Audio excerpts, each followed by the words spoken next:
दल बदल करने वाले नेताओं पर दिया बड़ा बयान। कैबिनेट मंत्री ने कहा कि राजनीतिक लोग अपने लाभ लालच के चलते पार्टी बदलने का करते हैं काम। पहला बाल मित्र पुलिस थाना टनकपुर में खोला गया। देवेंद्र पिंचा पुलिस अधीक्षक ने पहले बाल मित्र पुलिस थाने का किया उद्घाटन।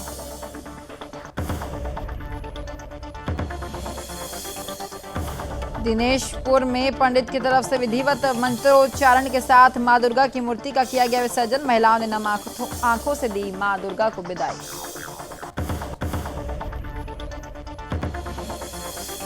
पहाड़ों की रानी मसूरी पर्यटकों से हुई गुलजार। मसूरी के व्यवसायियों के साथ आम लोग भी देखने को मिली खुशी। वाहनों की बढ़ती संख्या के चलते मुख्य चौराहे पर लगा ट्रैफिक जाम। उत्तराखंड के टिहरी का रहने वाला जाबाज सेना का जवान जम्मू में आतंकी मुठभेड़ में वीर गति को हुआ प्राप्त। पूंछ में आतंकी मुठभेड़ में सेना के जवान हुए थे घायल। इलाज के दौरान बलिदानी ने तोड़ा दम।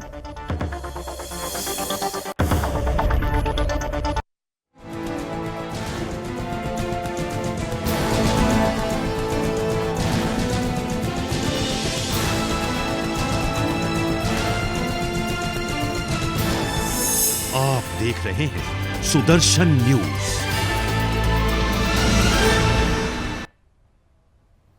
नमस्कार, उत्तराखंड विशेष देख रहे हैं आप और मैं हूं आपके साथ स्मारिका ठाकरे। इस वक्त की सबसे बड़ी खबर का रुख करेंगे जो उत्तराखंड से निकलकर सामने आई है। आपको बताएं कि हरिद्वार में गंग नहर बंद हो गई है। इस वक्त की बड़ी खबर आपको बता दें, हर की पौड़ी में रह गया है केवल 1.5 फीट पानी। इस वक्त की बड़ी खबर, अब श्रद्धालु जो हैं वो पानी में डुबकी नहीं लगा पा रहे हैं। हरिद्वार में गंग नहर के बंद होने से श्रद्धालु अब पानी में डुबकी नहीं लगा पा रहे हैं। हर की पौड़ी में केवल 1.5 फीट पानी जो है वो बचा रह गया है।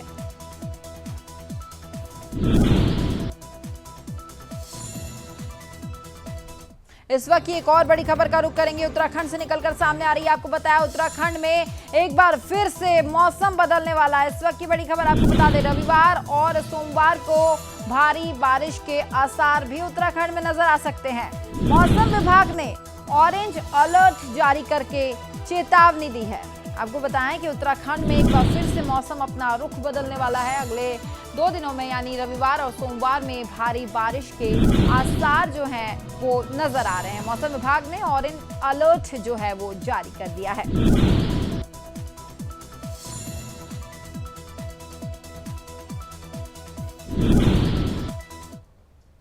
एक और बड़ी ब्रेकिंग का रुख करेंगे। आपको बताएं उत्तराखंड में 1 दिसंबर से 28 फरवरी तक 5 ट्रेनें जो हैं वो बंद रहेगी, रद्द रहेगी। 3 महीने के लिए हरिद्वार, ऋषिकेश और देहरादून से चलने वाली 5 ट्रेनों को रद्द कर दिया गया है। इस वक्त की बड़ी खबर आपको बताएं, कोरोना के कोहरे के चलते, माफ कीजिएगा, कोहरे के चलते ये बड़ा फैसला लिया गया है। 1 दिसंबर से 28 फरवरी तक 5 ट्रेनें उत्तराखंड में रद्द रहने वाली है। 3 महीने के लिए हरिद्वार, ऋषिकेश और देहरादून से चलने वाली 5 ट्रेनों को रद्द करने का फैसला जो है वो किया गया है।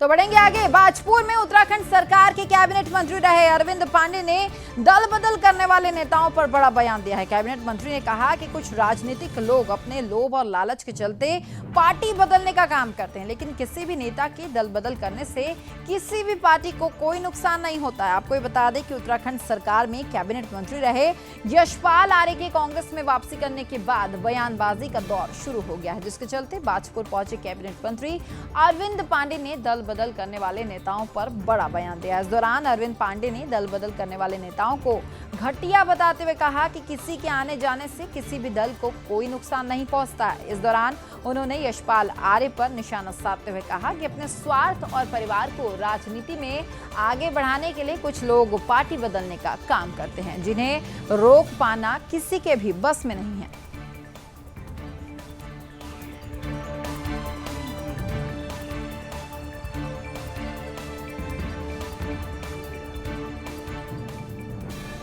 किसी के आने जाने से आज तक किसी भी दल का कोई नुकसान नहीं हुआ है।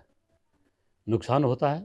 चाहे किसी दल में भी जो कार्यकर्ता होते हैं, जो किसी नेता के पीछे निष्ठावान होकर काम करते हैं, और जब वह नेता अपने लोभ लालच के लिए दल बदल करता है, तो वहाँ के जो स्थायी कार्यकर्ता होते हैं, जो नेताओं के पीछे लड़ते झगड़ते हैं, अपनी इज्जत को दांव पे लगा के, अपने सम्मान को दांव पे लगा के पार्टी।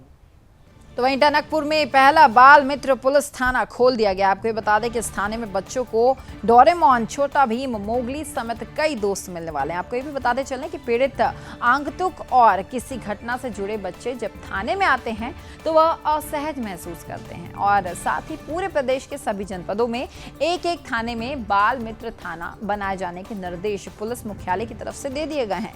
इसी क्रम में टनकपुर में देवेंद्र पिंचा, पुलिस अधीक्षक चंपावत की तरफ से जनपद के पहले बाल मित्र पुलिस थाने का उद्घाटन किया गया है, जिससे थाने के नाम से बच्चों के मन में जो असहजता रहती है वो दूर हो पाएगी, और साथ ही यहाँ बच्चों की बहुत ही प्यार से काउंसलिंग भी की जाएगी। बच्चों को यहाँ घर जैसा माहौल देने का प्रयास भी किया जाएगा। यहाँ बच्चों को खेलने पढ़ने की सुविधा भी मिल पाएगी। बच्चों को बेहतर माहौल देने के लिए थाने की दीवारों पर कार्टून और परिसर में खेल के लिए सामान भी रखे गए हैं। थाने में बच्चों को तनाव मुक्त रहने के लिए प्रेरक प्रसंग वाली पुस्तकें भी उपलब्ध होगी, और साथ ही इस कमरे में पुलिसकर्मी सादे वस्त्रों में मौजूद रहेंगे ताकि उन्हें देखकर बच्चे असहज महसूस करने के बजाय आराम से बैठ पाए।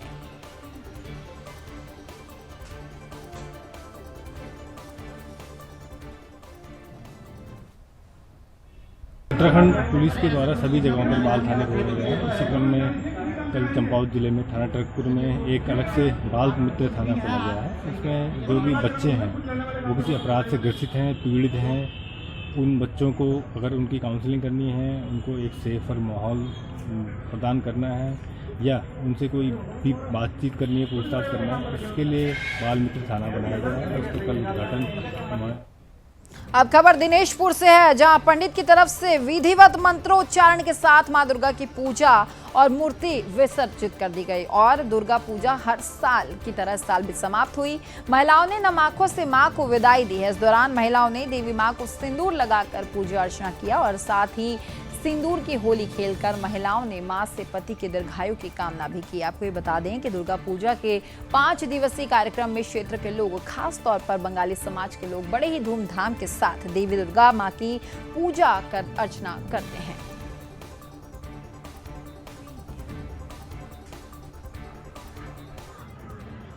दुर्गा पूजा का अंतिम दिन, और इस दिन दशमी पूजा के उपरांत सारी माताएं एक साथ होकर के अपने सुहाग की मंगल कामना के साथ साथ परिवार और समाज की मंगल कामना के साथ साथ सिंदूर खेला करती है, ताकि माँ इसी सिंदूर के साथ सब लोग सुखी रहे, सब लोग शांति से रहे। महिलाएं क्यों खेलती है? माँ दुर्गा का दिन है। माँ दुर्गा पूजा जो होता है 5 दिन माँ अपने जो है ससुराल से, कैलाश पर्वत से उतर के जो है अपने मायके आती है, और इस समय जो है जब लड़की अपने बाप के घर आती है ससुराल से, तो हर्ष उल्लास के साथ जो है वो दिन मनाया जाता है। तो इसको जो है हम बंगाली लोग जो है इस रूप में जो है दुर्गा माँ के आगमन के रूप में जो है इसको मनाते हैं, कि अपने पिता के घर आई है, 5 दिन रहती है, और उसी की खुशी को जो हम मनाते हैं। और ये जो दशमी है, जो आज ये विजयदशमी है, इस दिन जो है माँ जो है अपने मायके को छोड़ के अपने ससुराल की तरफ दोबारा लौट जाती है। तो वहीं पहाड़ों की रानी मसूरी पर्यटकों से अब गुलजार हो गई। मसूरी में 90% होटल पूरी तरह से पैक हो गए हैं, जिससे मसूरी के व्यवसायियों के साथ साथ आम लोगों में भी काफी खुशी की लहर देखने को मिली। तो लेकिन दूसरी ओर मसूरी में वाहनों की बढ़ती संख्या के कारण एक बार फिर से मसूरी के मुख्य चौराहों पर ट्रैफिक जाम लोगों को झेलना पड़ा, जिससे लोगों को भारी परेशानियों का सामना भी करना पड़ रहा है। शुक्रवार से लगातार 3 दिनों की छुट्टी होने के कारण मसूरी में पर्यटकों की भारी भीड़ भी देखने को मिली। मुख्य चौक पर लगने वाले जाम से पर्यटकों को अपने स्थान तक पहुंचने में खासी दिक्कतों का सामना करना पड़ा। इसी कड़ी में पर्यटकों ने एक बार फिर से सरकार, स्थानीय प्रशासन और पुलिस की कार्यप्रणाली पर सवाल उठाते हुए कहा है कि मसूरी में पर्यटकों को अधिकारियों की तरफ से योजना तैयार नहीं की जा रही है, जिससे आने जाने वाले लोगों को भारी परेशानियों का सामना करना पड़ता है। ऐसे में सरकार को मसूरी में लगातार बढ़ते पर्यटकों के दबाव को देखते हुए मसूरी में जाम से निजात दिलाने के लिए ठोस कार्य योजना बनानी चाहिए। लग रहा है बहुत साफ सफाई है मसूरी में, मौसम भी बहुत अच्छा हो रहा है और घूमने में काफ़ी मज़ा आ रहा है। काफ़ी अच्छे से भीड़ को मैनेज करा हुआ है यहाँ पे, और बहुत अच्छा मौसम है और सब कुछ बहुत बढ़िया है। खाना पीना बहुत अच्छा इन्वायरमेंट है। से भी मैं कल आया था और आज काफ़ी भीड़ हो चुकी है, बट उसके बाद भी काफ़ी अच्छा है। सब टूरिस्ट लोग काफ़ी इन्जॉय कर रहे हैं यहाँ पे। एक अलग चीज़ है, बट जैसे इन्होंने क्राउड मैनेजमेंट करा हुआ है वो बहुत बहुत तारीफ होनी चाहिए। That's quite applaudable. बात ये भीड़ है, फिर भी मास्क मैंडेटरी है, सब कुछ है। मतलब मैं देख रहा हूँ कि सरकार पूरा मेहनत कर रही है कि हाँ भाई कोविड अब फिर से ना आए। एक रिस्पॉन्सिबिलिटी आ गई है लोगों के प्रति। तो वहीं उत्तराखंड के टिहरी का रहने वाला जवाज सेना का जवान जम्मू में आतंकी मुठभेड़ में वीरगति को प्राप्त हो गया। आपको ये बता दें कि पूंछ में आतंकी मुठभेड़ में ये जवान शहीद हुआ, जिसमें सेना के जवान घायल भी हो गए। तो वहीं सेना के जवान को इलाज के लिए अस्पताल में भर्ती कराया गया, लेकिन इलाज के दौरान उसकी मौत हो गई। आपको ये बताते चले कि वीरगति को प्राप्त हुए सेना के जवान विक्रम सिंह 5 साल पहले गढ़वाल राइफल में भर्ती हुए थे और लगभग 3 साल पहले उनकी शादी हुई थी। उनका एक बेटा भी है। तो वहीं वीरगति को प्राप्त हुए सेना के जवान की सूचना जैसे ही पूरे गांव को मिली, पूरे गांव में मातम का माहौल छा गया। तो वहीं बाजपुर में कांग्रेस पीसीसी सदस्य सुनीता टम्टा ने अपने आवास पर प्रेस वार्ता आयोजित की। इस दौरान सुनीता टम्टा ने बाजपुर विधानसभा से टिकट के लिए अपने प्रबल दावेदारी करते हुए कांग्रेस की सीट से चुनाव लड़ने का ऐलान किया है।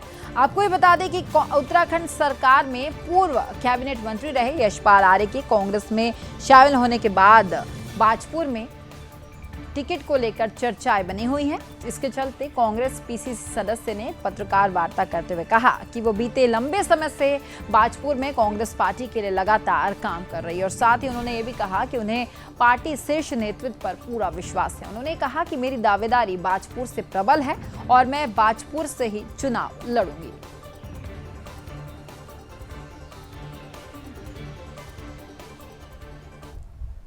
देखिए, पिछले 5 साल से मैं भी कांग्रेस पार्टी से तैयारी कर रही हूँ और तैयारी करने का सभी को अधिकार है, अपने अपने तरीके से अभिव्यक्ति की आज़ादी है। तो मैं इतना ही कहना चाहूँगी कि पार्टी के जितने भी शीर्ष नेतागण हैं उन्होंने मुझे भरोसा दिलाया है, तो उन्हीं के उससे मैं आगे भी जो है कांग्रेस पार्टी से तैयारी कर रही हूँ और आगे भी।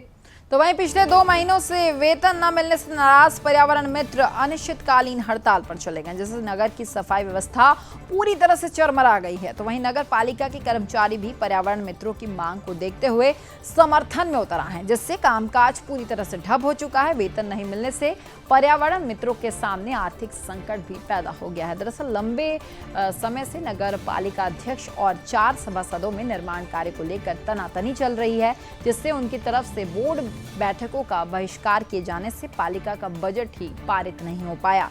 इसलिए पिछले 2 महीनों से कर्मचारियों को वेतन नहीं मिला है। 10 दिन पहले सफाई कर्मचारियों ने हड़ताल शुरू की थी, तब पालिका अध्यक्ष ने 10 दिन के भीतर वेतन दिए जाने का आश्वासन देकर हड़ताल स्थगित करवा दी थी, लेकिन कोई भी सकारात्मक फैसला नहीं होने से सफाई कर्मचारी अनिश्चितकालीन हड़ताल पर चले गए, जिससे शहर भर में कूड़े का अंबार लगा हुआ है। तो वहीं लोगों को आवाजाही में भी काफी दिक्कतों का सामना करना पड़ रहा है।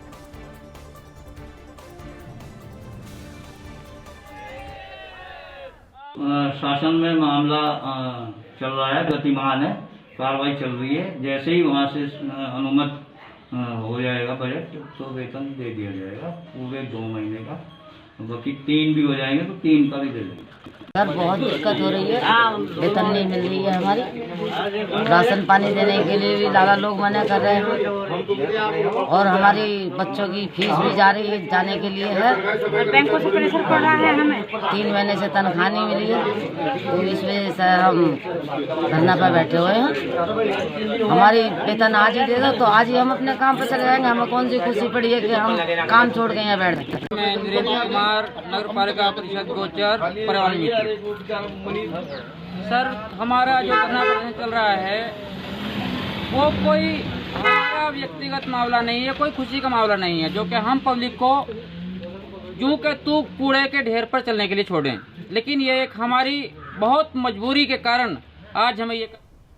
बढ़ेंगे आगे। जनपद उधम सिंह नगर के खटीमा में आप पार्टी के पूर्व प्रदेश अध्यक्ष एसएस कालेर की तरफ से कुछ दिन पहले पंतनगर यूनिवर्सिटी में उधम सिंह नगर जनपद के टॉपर बने पीयूष भट्टाचार्य की मां सरस्वती की स्मृति भेंट कर सम्मानित किया गया। तो वहीं एसएस कालेर ने कहा कि उभरती प्रतिभा चाहे वो पढ़ाई के क्षेत्र में हो चाहे किसी अन्य क्षेत्र में हो, उनका हमें सम्मान करना चाहिए और उनका उत्साह भी हमें बढ़ाना चाहिए, जिससे युवा और बच्चे आगे बढ़ सके और देश और प्रदेश का नाम भी रोशन हो सके।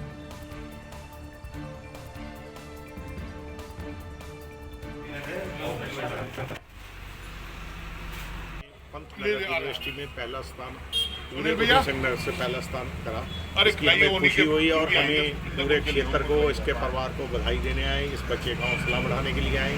हमें इस बात की खुशी होती है हमारे क्षेत्र के खटीमा क्षेत्र के बच्चे आगे बढ़े, इसलिए इसका हौसला बढ़ाया। तो वहीं सरकार की तरफ से पेट्रोल डीजल के बढ़ते दामों पर अंकुश लगाने के प्रयास लगातार किए जा रहे हैं, लेकिन फिर भी पेट्रोल डीजल की लगातार कीमतें की आसमान छूती जा रही है। आपको ये बता दें कि कोटद्वार में पेट्रोल 101 रुपए के पार पहुंच चुका है, जिससे जनता में भारी आक्रोश है। खासकर गरीब तबके की बात की जाए तो वो पेट्रोल और जिंदगी के बीच जद्दोजहद करते हुए नजर आ रहे हैं। कोई सेल्समैन अपनी बाइक पर धक्का मारता नजर आ रहा है, तो कोई सरकार से पेट्रोल की महंगाई कम करने की गुहार लगाता हुआ नजर आ रहा है।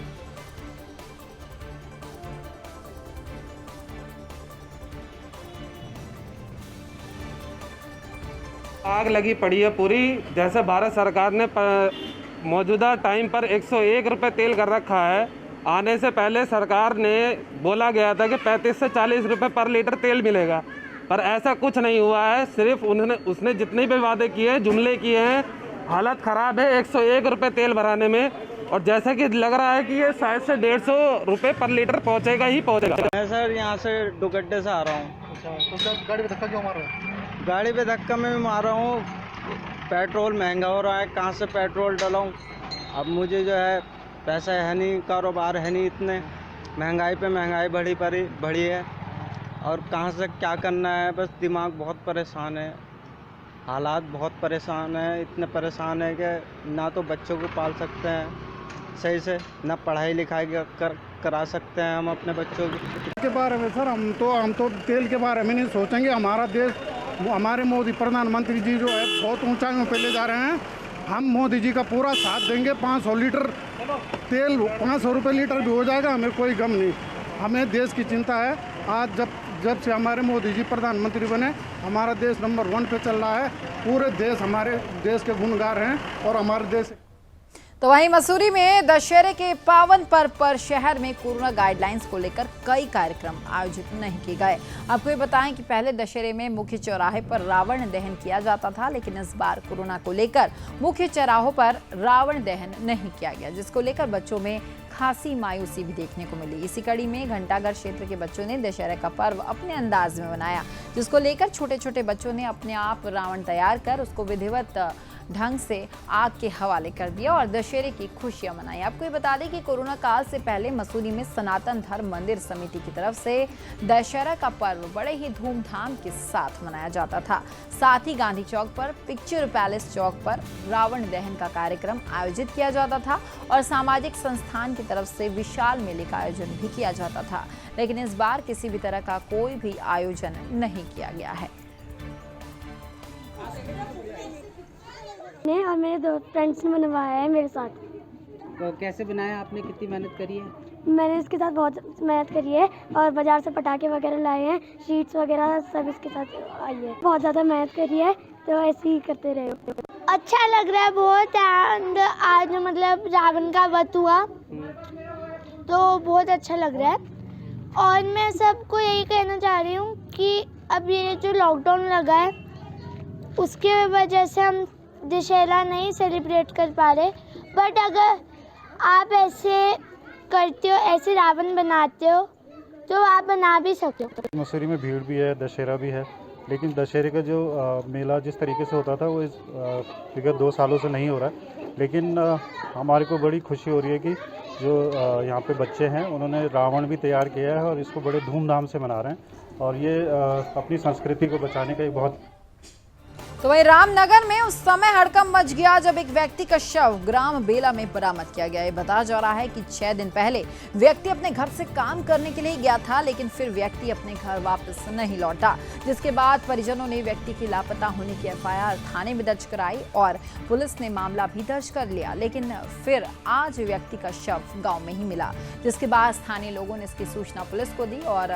सूचना पाकर मौके पर पहुंची पुलिस ने शव को बरामद कर लिया है। तो वहीं परिजनों का आरोप है कि युवक की हत्या हुई है, लेकिन पुलिस ने इसके पीछे टाइगर का अटैक बताया है। फिलहाल पुलिस की तरफ से इस पूरे मामले में अब जांच की जा रही है। देखिए, एक हफ्ते से मुस्तकीम नामक एक व्यक्ति खताड़ी से गायब हुआ था, जिसके संबंध में हमारे द्वारा गुमशुदगी लिखी गई है। गुमशुदगी लिखाने के बाद हमारे द्वारा सघन तलाशी अभियान कराया गया। इसी अभियान के दौरान 3 दिन पहले उसका मोबाइल और उसके बाद कुछ कपड़े और कल कॉम्बिंग के दौरान उसकी डेड बॉडी मिली है। मुस्तकीम जी जो है 7 तारीख से गायब थे और वो जो है पत्थर किसाई का काम करते थे और क्या कहते हैं, उनका शव जो है अलग अलग पार्ट्स में बरामद हुआ है और पुलिस प्रशासन का कहना है इसमें कि ये किसी जानवर का हमला है। लगातार प्रशासन से बातचीत हो रही है और प्रशासन का कहना है कि इसमें क्या कहते हैं बाघ का हमला है, लेकिन सबको देखने के बाद और जो चीज़ें सामने आई हैं उन्हें देखने के बाद ऐसा नहीं लगता कि प्रशासन क्या कहते हैं बाघ का या किसी जानवर का हमला है। मैं तो ये बताना चाहूँगा कि जो मुझे वो बॉडी मिली, उस बॉडी से मुझे लगता नहीं कि टाइगर मूवमेंट है। ठीक है, ये षड्यंत्र रहा है, पूरा षड्यंत्र है। और शायद अभी भाई साहब ने एक बार कहा कि केमिकल यूज़ किया गया, उस केमिकल में इतनी सारी खामियां हैं कि वो बॉडी सूख रही थी, त्वचा सूख रही थी। तो वहीं असत्य पर सत्य की जीत कहे जाने वाले पर्व दशहरे को पूरे ही देश में बड़े ही धूमधाम से मनाया गया। इसी कड़ी में रुड़की में भी रावण का दहन किया गया। आपको ये बताएं कि रुड़की के नेहरू स्टेडियम में हर घर रावण, मेघनाथ और कुंभकर्ण का पुतला दहन किया जाता है, लेकिन इस बार कोरोना काल के चलते सिर्फ रावण का पुतला और साथ में एक कोरोना का पुतला बनाया गया, जिसका दहन किया गया। तो वहीं इस बार ये देखा जाए तो रावण के पुतले की ऊंचाई भी पहले से कम नजर आई, क्योंकि इस बार कोरोना की तीसरी लहर को देखते हुए प्रशासन की गाइडलाइंस के अनुसार ही कार्यक्रम किया गया था। रावण दहन के दौरान प्रशासन की टीम पूरी तरह से मुस्तैद नजर आई।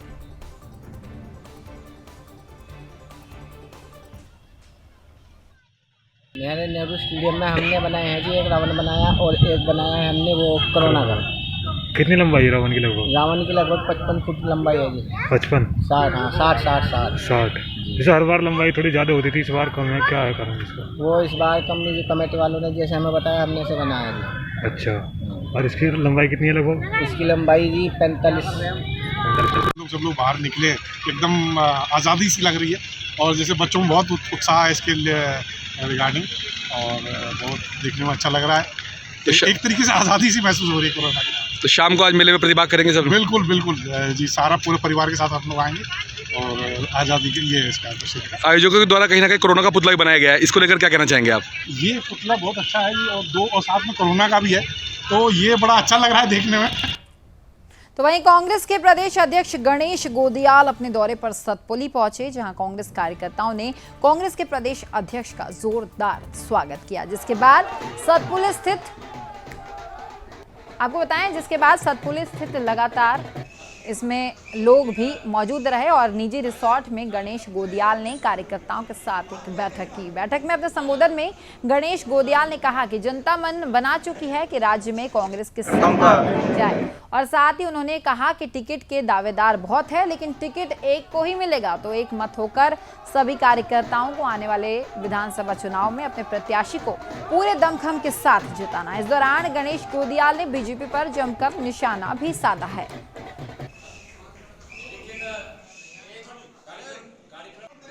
उनको धन्यवाद देना चाहता हूं कि ये प्रेम उनका मुझे कांग्रेस पार्टी की सरकार को स्थापित करने के लिए एक हौसला अफजाई का काम करता है। उनका ये जोश मेरे लिए टॉनिक का काम करता है। उनका ये जोश मुझे इस बात को कहने के लिए बल देता है कि 2022 में हम भारतीय जनता पार्टी की इस जन विरोधी सरकार को सत्ता से बेदखल करके एक ऐसी सरकार की स्थापना करने में सक्षम होंगे जो सरकार उत्तराखंड के तमाम हमारे बेरोजगार साथियों को रोजगार। तो वहीं सितारगंज में विजयदशमी का पर्व भी बड़े ही धूमधाम से मनाया गया। रामलीला ग्राउंड में विजयदशमी के मौके पर आयोजित कार्यक्रम के दौरान बुराई पर अच्छाई की विजय का उद्घोष करते हुए रावण और कुंभकर्ण के पुतलों का दहन पूरे विधि विधान के साथ किया गया। इस दौरान भारी संख्या में लोग भी मौजूद रहे। तो वहीं कार्यक्रम में मौजूद क्षेत्रीय विधायक सौरभ बहुगुणा ने एक दूसरे के साथ प्रेम और निस्वार्थ भाव से साथ रहने की अपील करते हुए विजयदशमी पर्व की क्षेत्रवासियों को बधाई दी।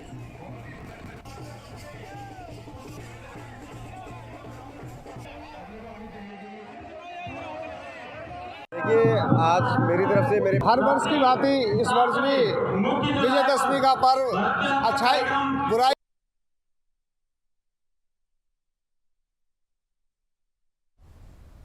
तो वहीं उत्तराखंड विधानसभा चुनाव 2022 में काफी समय नहीं रह गया है। इसको लेकर अब प्रदेश भर में सभी पार्टियों ने अब कमर कसनी शुरू कर दी। इसी कड़ी में देवभूमि में बीजेपी, कांग्रेस और आम आदमी पार्टी ये सभी सरकार बनाने का दावा कर रही है। तो वहीं बीजेपी में सीएम धामी के नेतृत्व में 60+ सीटें से ज्यादा सीटें जीतने का दावा भी किया जा रहा है। तो वहीं प्रदेश में 5 नवंबर को प्रधानमंत्री मोदी का केदारनाथ दौरा है, जहां वे 250 करोड़ से ज्यादा के निर्माण कार्य का लोकार्पण करने वाले हैं। मोदी का ये दौरा उत्तराखंड विधानसभा चुनाव के मद्देनजर बीजेपी के लिए कितना अहम होगा, इस मुद्दे पर हमारे उत्तराखंड के ब्यूरो चीफ कृष्णा कुमार ने खास बातचीत की उत्तराखंड बीजेपी के मुख्य प्रवक्ता शादाब शम्स से। आइए आपको सुनवाते हैं क्या कुछ कहा उन्होंने। हमारे साथ उत्तराखंड भारतीय जनता पार्टी के मुख्य प्रवक्ता शादाब शम्स जी मौजूद है। शम्स जी, बहुत बहुत स्वागत है आपका सुदर्शन न्यूज़ में। उत्तराखंड में 2022 विधानसभा चुनाव को लेकर सभी पार्टियों ने अपनी रणनीति तैयार कर ली है। इसी कदर में बीजेपी किस तरीके से तैयार है आगामी चुनाव के लिए? पहले तो बहुत बहुत धन्यवाद सुदर्शन न्यूज़ का। भारतीय जनता पार्टी दुनिया का सबसे बड़ा संगठनात्मक पार्टी है और इसलिए हम कह सकते हैं कि हम बूथ आधारित पार्टी हैं, कार्यकर्ता आधारित पार्टी हैं और अपने चाल, चरित्र और चेहरे के लिए हमारी पार्टी जानी जाती है। लोगों के लिए चुनाव एक पर्व के रूप में आता है, लेकिन भारतीय जनता पार्टी हमेशा इस पर्व के लिए तैयार रहती है। हमारा कार्यकर्ता 24/7 मेहनत करने वाला कार्यकर्ता और इसलिए हम ये कह सकते हैं हम पूरी तरह से तैयार हैं। और इस बार तो युवा मुख्यमंत्री हमें मिले हैं पुष्कर सिंह धामी, और प्रण लिया है हमारे नेताओं ने इस बार युवा मुख्यमंत्री पुष्कर सिंह धामी के नेतृत्व में 60 पार, यानी कि हम कांग्रेस को इकाई पर समेटेंगे और आम आदमी पार्टी को खाता नहीं खोलने देंगे। इस प्रण के साथ हम आगे बढ़ रहे हैं। हमने सारे बूथों को जीतना है, कोशिश ये करनी है कि हम कोई भी बूथ हारे ना, और उस पे हमारा जो मजबूत कार्यकर्ता है, जो बूथ पे जान लगा देता है, वो कार्यकर्ता हमारे पास है और हमें पूरा विश्वास है कि इस बार हम नया इतिहास लिखेंगे और मुझे लगता है कि बढ़ता हुआ उत्तराखंड और तेजी से बढ़ेगा। आपसे कुछ समय पहले हम देख रहे थे कि भारतीय जनता पार्टी चाहे निर्दलीय विधायक हो, चाहे कांग्रेस के विधायक हो, उनको अपनी पार्टी में लाने की तैयारी में जुटी हुई थी। काफ़ी विधायक जो है शामिल भी हुए, लेकिन इस बीच उत्तराखंड के कैबिनेट मंत्री यशपाल आर्य अपने बेटे के साथ कांग्रेस में शामिल हो गए। कितना बड़ा झटका मानते हैं कांग्रेस भाजपा के लिए इसको? कोई झटका नहीं है। भारतीय जनता पार्टी एक वैचारिक पार्टी है और हमारे यहाँ बिल्कुल स्पष्ट है, nation first, party second and self last. पहले देश है, फिर पार्टी है और फिर व्यक्तिगत हित है। कुछ लोग अगर व्यक्तिगत हित के लिए कहीं चले जाते तो उन्हें तो जाने वाले को तो कौन रोक सकता है, लेकिन हम इतना जरूर कहेंगे कि हम राष्ट्रवादी विचारधारा के लोग हैं और हम ये मानते हैं कि जब राष्ट्रवादी विचारधारा की बात आती है तो अपने लाभ आदमी डस्टबिन कर देता है, अपने स्वार्थ डस्टबिन कर देता है। पार्टी की भी अगर कहीं लाइन आती है और राष्ट्र की लाइन है तो हम पार्टी के स्वार्थ को भी पीछे कर देते हैं, राष्ट्र हित सर्वोपरि होता है। तो मैं ये कह सकता हूं कि जिस तरह से हरीश रावत जी ने एक लॉलीपॉप दिया कि हम दलित चेहरे को मुख्यमंत्री चेहरा घोषित कर सकते हैं, तो तब मैंने कहा था कि अगर आपके पास कोई चेहरा घोषित करने के लिए नहीं है तो हम भेज देते हैं, आप घोषित कर दीजिए। और हम तो अभी भी कह रहे हैं, दम हो हरीश रावत में और पूरी कांग्रेस में तो यशपाल आर्य को चेहरा घोषित करें, और नहीं तो जनता से झूठ बोलने के लिए माफी मांगे। इसको समय देने के लिए तो बिल्कुल ये था हमारे साथ भाजपा के मुख्य प्रवक्ता शादाब शम्स जी, जिन्होंने सुदर्शन न्यूज़ से खास बातचीत की। कैमरा पर्सन इकराम के साथ मैं कृष्णा कुमार, सुदर्शन न्यूज़, देहरादून। तो फिलहाल उत्तराखंड विशेष में इतना है, लेकिन सुदर्शन न्यूज़ में खबरों का सिलसिला लगातार जारी रहेगा। जय हिंद।